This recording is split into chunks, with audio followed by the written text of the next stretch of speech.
Okay, let's preview this upcoming week, week 12. I'll just run through these, Ashton. You stop me when you want to talk about a game. All Okay. right. So it starts Yep. Thursday night. We have SMU at Tulane. Tulane, a 3-point favorite. Bit of a big matchup for the AAC. Any thoughts there? No, no, not really. I do think you can still consider Tulane and just like the possibility of highest group of five team, and then you Right. can make like a New Year's Bowl. Other than that, it's entertainment. Like it is Mm-hmm. entertainment. There's probably going to be a lot of points. The over unders at 65. They're expecting a shootout, so that's fun. Right. Okay, Saturday's slate. TCU is at Baylor. TCU, obviously, they need to win out. They have a chance to do that. Only a 2.5 point favorite at Baylor here, which feels like kind of a weird line, but I also recognize, like, I don't know that I have thoughts. Let me put it to you, Ashton. Like, does this line make sense to you, and what are you looking for in this game? I I don't think we're learning our lesson with TCU. I think TCU is a little underrated. This will be one of my locks of the week. All right. 2.5. Are you kidding? I mean, yes, please, let's go. If we're going to continue to do that, yeah, I think TCU wins. I think TCU covers. 2.5 that's so cheap. That's so cheap for a top four team. I don't care if it's on the road or not. But yeah, whatever. Dave Aranda, he's a great defensive mind. Sure, that's fine. I think TCU is playing some really good defense right now too. So Mhm. yeah, I'm confident in the Horned Frogs. I just think they're undervalued. I think I agree with everything you said. I do think that there's probably a better, there's a significantly better chance of an upset here than in a typical unranked versus top four team matchup. I agree. But I do think TCU is the side to be on here for sure. Okay, Illinois is at Michigan. Michigan a 17.5 point favorite. Probably a little less luster on this game than there was before with Illinois now with 3 losses. Yeah. Um, yeah. Kansas State is at West Virginia. Kansas State is 7.5 point favorite. They're kind of in the driver's seat to face TCU in the Big 12 title game. Yes. West Virginia, they're basically playing to upset teams. They just did it last week with Oklahoma. Um, if you have ESPN Plus, maybe check in on this game. But yeah, I probably won't be watching it myself. What about you? Well, yeah, I don't have ESPN Plus, so like I have no chance of even watching it. Right. I don't really like. I don't like how they. Some of these things are hidden now. Like this is Yeah. 2022, man. We should be able to watch any game. Like I don't like how there's so much that we can't watch right now. Yeah. All right. Boston College is at Notre Dame. Notre Dame a 20.5 point favorite. Uh, Boston College coming off maybe their biggest win of the season, where they upset NC State, and that was without Phil Dracovic, who I suspect we may not see again this year. They seem Mm. to have found another quarterback. Um, I don't know. I mean, it's Boston College, Notre Dame, semi rivalry. Any chance that there's maybe an upset here or anything you're looking for as an outsider? You tell me. You tell me. I really am not sure. I would have been way more confident like a week ago that Notre Mm-hmm. Dame could win and cover. Yeah, the way they kind of played with their food right there with Navy is it's a little that's concerning. We'll say that's Yeah. concerning. And the lack of points scored in the second half of games, the lack of Yep. offense in the second half of game for Notre Dame is also very concerning. So yeah, Yep. I'm do not bet on this. Boston College would be the side if anywhere, but I would just save your money, stay away from this game. All right. NC State is at Louisville. Louisville, a 3.5 point favorite. I threw this in there just because it's kind of a fun ACC matchup. I don't know if there's anything interesting about this game to you. Mm.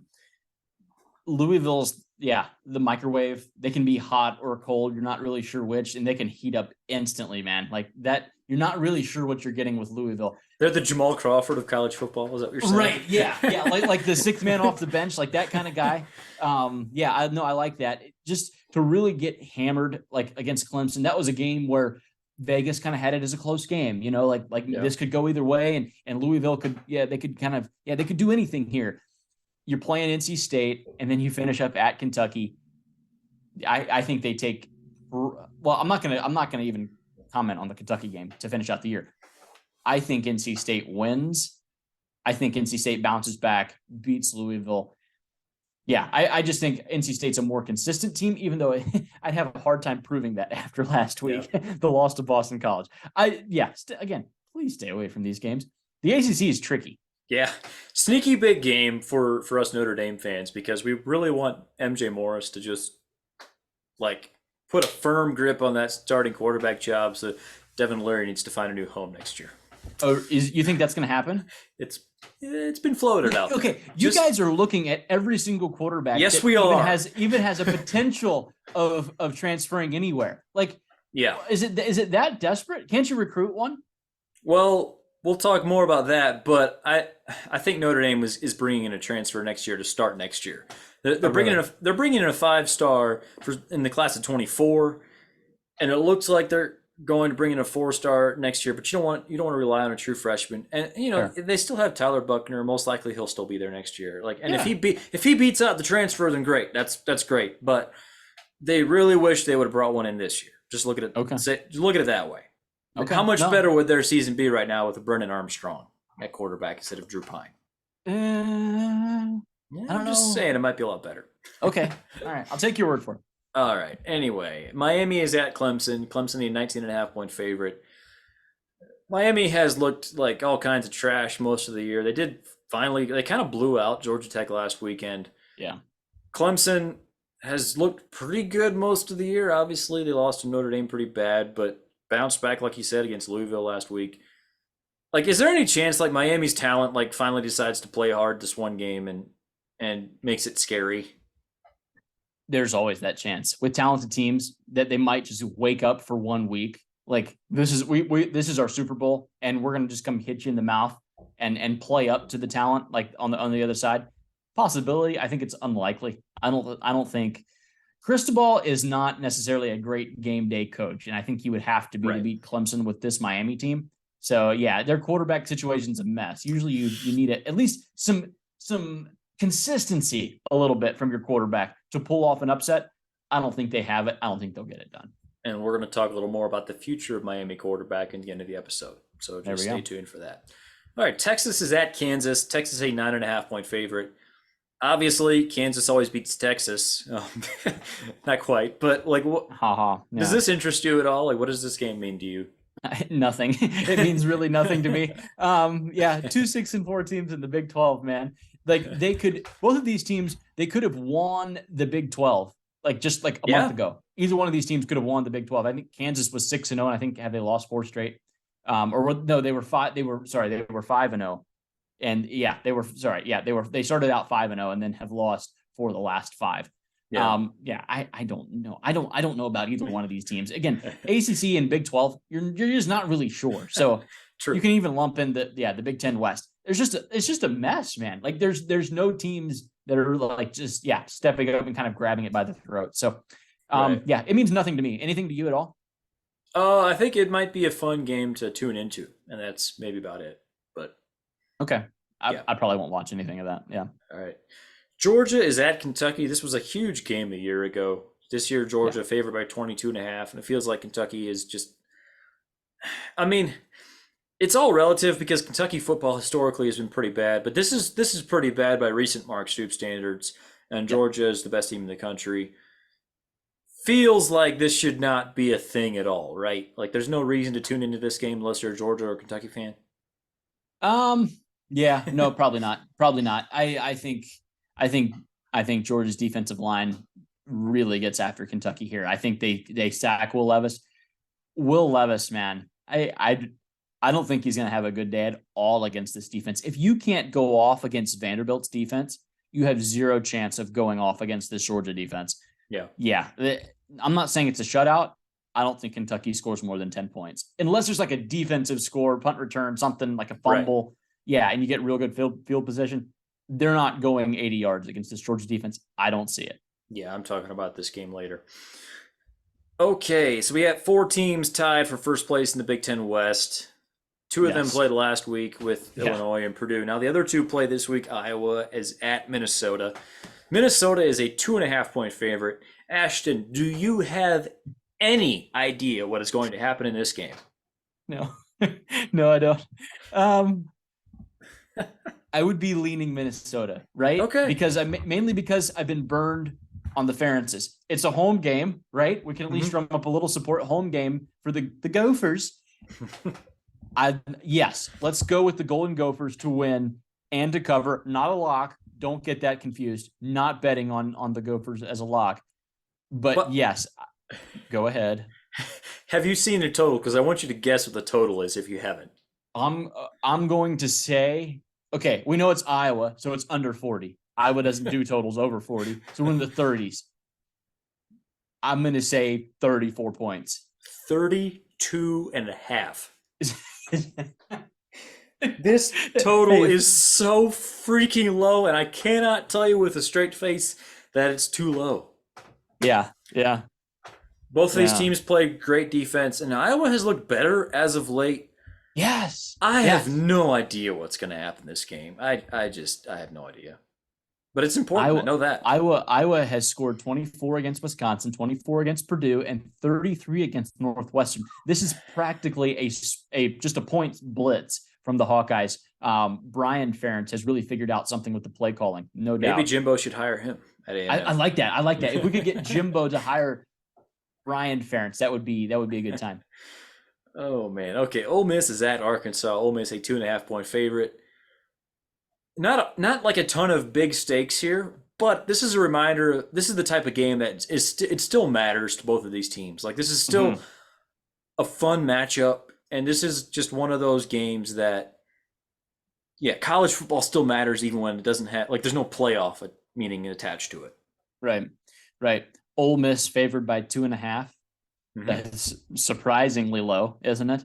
Like, are we just if KJ's healthy, you like Arkansas. If KJ is not healthy, Arkansas's offense is not very good. That's true. As we saw last week. So yeah, it all depends on his health. If you kind of you think KJ's going, I would be okay with taking Arkansas at that Mm-hmm. number. I think they could beat Ole Miss outright. Yeah, but we're not sure. So yeah, I would just stay away from it for now. Resume game for Lane Kiffin. I don't think he needs a resume. I mean, his resume is Yeah. Ole Miss 8-2. Like I was, or he was 8-1 like last week. Now 8-2 after the loss to Bama. I mean, they were a top 11 team. Yep. Yeah, he doesn't need any. Lane Kiffin's resume speaks for itself at this point. He can get whatever job he wants. Auburn would have him gladly. Nebraska would gladly have him. Lane Kiffin can go wherever he wants this offseason.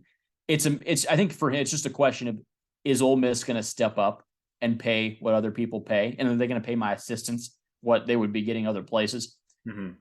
I hope he goes to Auburn. That's just between me and you, whatever. I don't want Deion Sanders anywhere near the Auburn Tigers.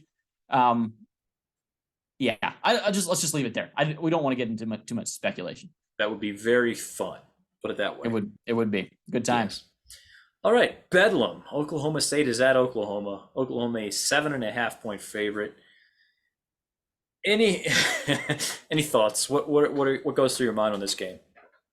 How Oklahoma is favored against Oklahoma State after the way they played all year is shocking to me. They're over a touchdown favorite. Yeah. Oklahoma State is the side simply because Oklahoma is massively like that. That is way overvalued right now. That's way too high. Yeah, Oklahoma State's the side for me to at least cover. They may win outright. I think Oklahoma State over the course of the year has been the best football team. Like, what have we seen that make us think that the Sooners are going to come out and cover? Being favored by 7.5. So yeah, I like Oklahoma State in this one. I think Gundy will coach circles around Venables. In this game, right now he's the better coach. Venables can still learn. I'm not trying to trash Venables. I like Venables. But yeah, Gundy he's the model of consistency. That guy will win 9 games whether you like it or not. So yeah, let's go with Oklahoma State. All right. USC is at UCLA. USC 1.5 point favorite. You got to tune into this game if for nothing else than the uniform matchup. They both wear their home uniforms. It's always beautiful, red and baby blue. That's right. But yeah, it is sneaky important. Do you feel like USC will win this game? Because they kind of need. I mean, they need it. They need this bad. Yeah. We've talked about it for a long time. Like the type of team that can beat USC is a physical team. We saw it with Utah earlier. It was close. Utah managed to give USC their only loss so far. Is UCLA kind of the same type of thing? Do you think they'll push them around, or is USC just better? I don't know. We're gonna find out. I mean, Vegas has the over/under at 75, which is huge. Wow. That's a huge number. So I mean, we're thinking shootout, right? So even if you do even if you're not able to stop Charbonnet and DTR like from UCLA, they still think that Caleb Williams is going to be able to move the ball on UCLA. And yeah, that defense for UCLA has given them no reason to think anything else. So we're thinking shootout. And, who do you like? Who do you trust more in a shootout? I would probably lean UCLA to bounce back and win. And then also cover, I guess, by definition. So I would probably lean UCLA. It would be slight. I think both of these teams are pretty good. Mm-hmm. Okay, I don't know if this one is worth mentioning, but UAB is at LSU. LSU a 14.5 point favorite, which means that Vegas doesn't think it's like a huge blowout. So I guess it is worth mentioning just because of that. There's no chance that UAB makes it tighter than comfortable. I mean, there's probably that chance. No, okay, all right. No chance. Next game. Yep. All right. Last game we want to talk about, Utah is at Oregon. Oregon a 3-point favorite. This game should mean so much more, shouldn't it? They should. You're right. Both teams 8-2, 6-1 in conference. They both had bad week 1 losses to SEC teams. They were kind of the same program for a while. They played for the Big 12 championship last year. Utah blew them out. But you think like Oregon's getting better. That loss to Washington last week for Oregon is so deflating. Yeah. So deflating. I think that loss could actually cost them another game. Like I think they're so hungover from that loss, they might lose this one too. Because I think Utah just shows up and just kind of punches you in the mouth. Both of these teams are really good against the spread, kind of undervalued by Vegas. So they've had good years. Both of these teams have had good years. But it should mean so much. It's so close to meaning way, way more than what it does. It's a bummer that it doesn't. It could be, these guys could be playoff teams this year. Oregon, Utah could be playoff teams. They could be, and they're not. And it's disappointing. Yeah, I do think Cam Rising will probably have a pretty big day against Oregon secondary. Might come down to how well they can defend him.